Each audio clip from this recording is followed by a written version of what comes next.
Сәлем достар, бүгін сіздерге қаттама жасап көрсететін боламын.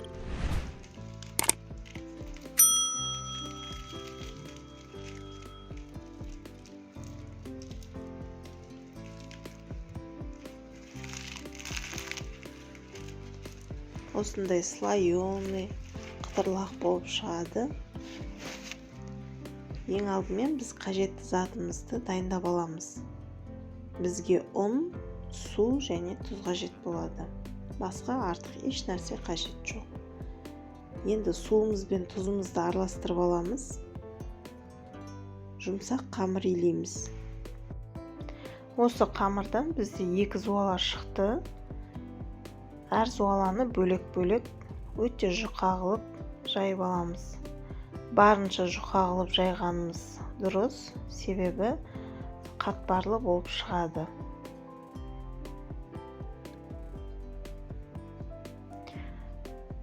Қамыр тамақ жасаған кезде манты болсын, бешбармақ болсын, қалып қалған қамырларымыз болса, сол қамырларды осылай хаттама жасай салуға болады. Енді өте жұқа қылып жайып алған қамырымыздың үстіне еріп тұрған маргаринімізді құямыз. Немесе қолдың майын да құюға болады, өте тамаша шығатын болады. Енді бізде жаңағы бір зуаладан осындай 2 түрлі хаттама шығатын болады. Енді 3-4 сағатқа холодильникке қойып қоямыз. Холодильникте тұрғаннан кейін сәл қататын болады.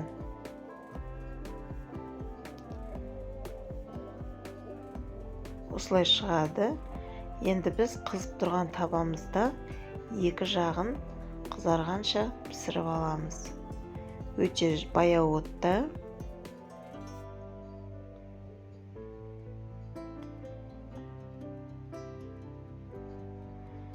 Міне көріп тұрсаңыздар, көтерілді. Осы көтерілген кезде екінші жағын аударып, сары майымызды бетіне жағып шығатын боламыз.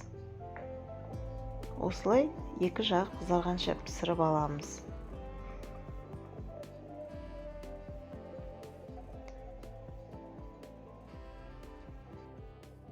Егер менің каналым сіздерге ұнаған болса, міндетті түрде тіркеліп, лайк басып, комментарий жазып кетуді ұмытпаңыздар.